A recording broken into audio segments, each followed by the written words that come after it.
So it is a very tired me. I am currently not at home. I've been traveling and in Baltimore more than I've actually been at home this summer. So I'm just getting on here really quick to do a quick Q&A. Some of you answered some questions that I had, or no, just asked me a question. There we go. This is unedited, can you tell? So I'm going to hopefully answer some of your questions and yeah, enjoy. So the first question, I did a post on YouTube as well as a story on Instagram. So starting with the YouTube post questions, Nate's Metal Crypt asked, do you ever feel burnt out with all the work that goes along with keeping multiple reptiles, like you sort of lose the joy in it? If so, have you ever found any helpful solutions to this? So no, luckily, I know myself pretty well. I know my limits as far as like energy and what I'm willing to do. So, or at least able to balance well. So the biggest thing that I found to help with burnout is saying no. Knowing my limit, acknowledging that limit, and making decisions that support that limit.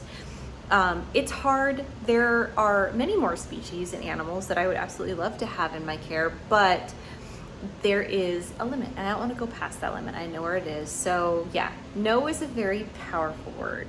All right, the other question on the YouTube post was from Brittany's Life 5482. And the question is, do you feel that snakes can help someone that has anxiety or depression? Yes, absolutely. So I actually have both. And both anxiety and depression, and I also have snakes. And yeah, like you just have to be so present and mindful with them when you're working with them. And there's just something very grounding and meditative, I find, like comes through when working with my animals and my snakes specifically. So yes, absolutely. All right, moving on to the Instagram questions. Sean Connery Oliveri, I don't know if I'm saying that right. I apologize if I messed up your name.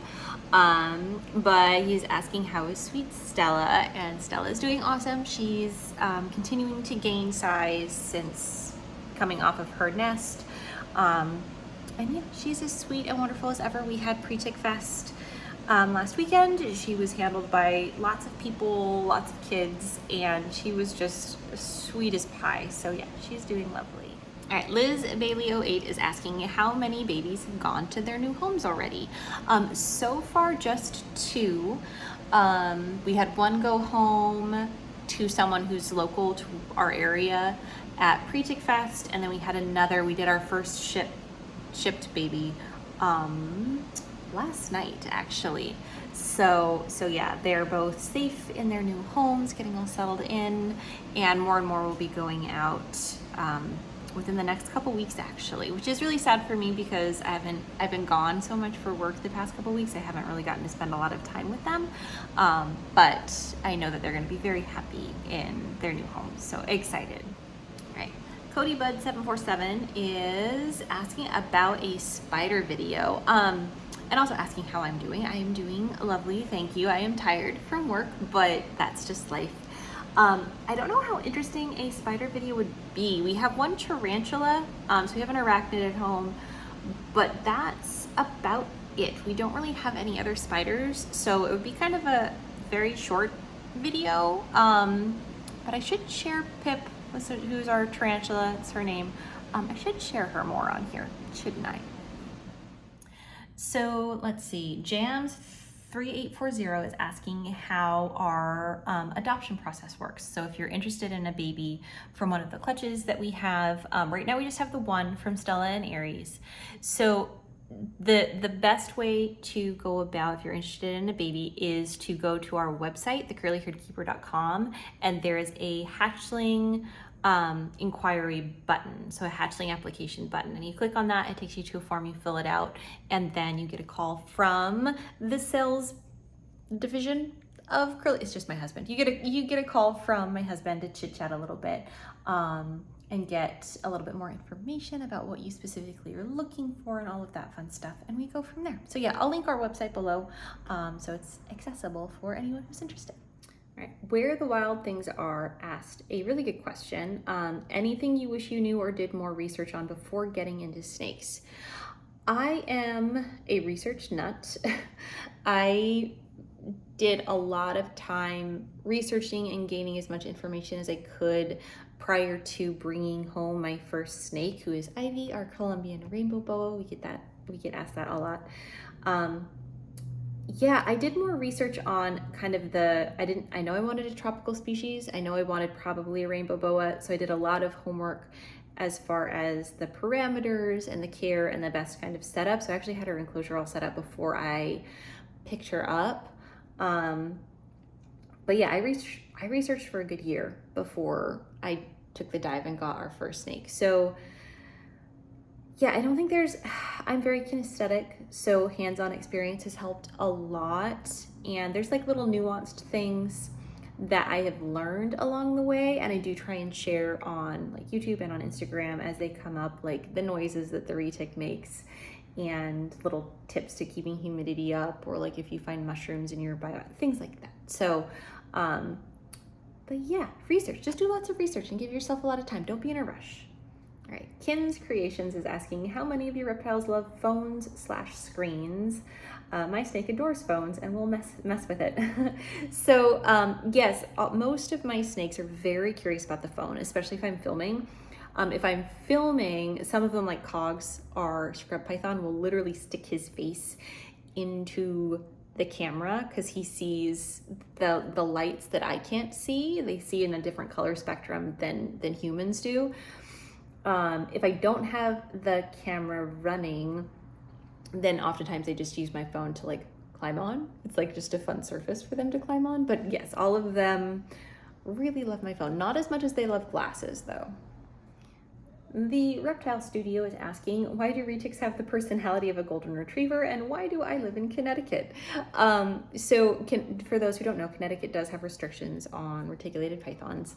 As far as the personality thing, not all of them have the personality of a golden retriever, but I've found if you work with them a lot and give them proper like space and husbandry, then they're very, very tractable animals. So yeah, I think really, I mean, reptiles are pretty fascinating in that way.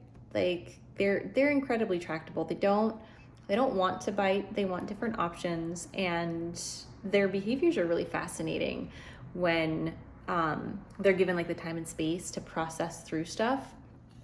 So yeah. Yeah.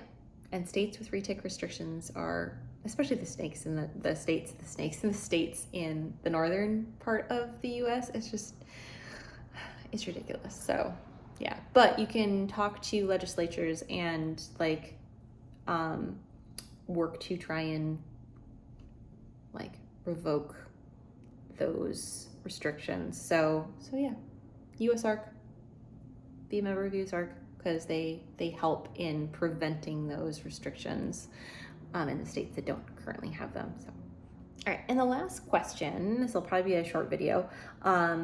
Christopher asks, are retics anything like carpet pythons, temperament, humidity, etc., etc.?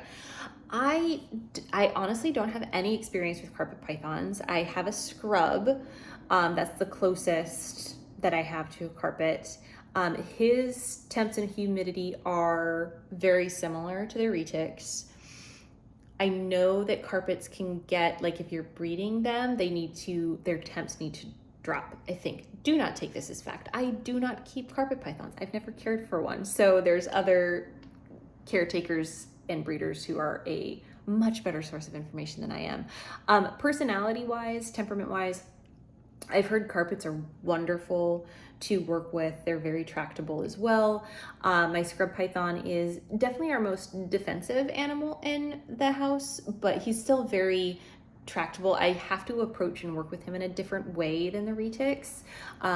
If I try and go from the top, because he's an arboreal species and because he's still a little smaller, he will, like, I can get him to strike at me very easily if I choose to, because if I go from the top, he'll get defensive. So instead of doing that, because he has a really long strike range, I go from underneath. So everything I do with him, I go from underneath, even if it's like middle of the body. So he's chilling out, but yeah, I think for the most part, yeah, they can be very, very similar. I think it just depends on how you work with them, honestly. All right, and that's about a wrap for this week's video. Because I'm not at home, I don't have any animals to like hold while I'm filming, so it's really weird. But yeah, hopefully you got some answers to some of the questions. I think I got to everyone's questions that had responded by the time I filmed this video. So if you asked a question and it didn't get answered, I will attempt to get to it in the next video. And I will also attempt to have actual animals to show in the next video. So yeah, thanks for watching. Like, subscribe, helps us out a ton. And I will catch you in the next one. Bye.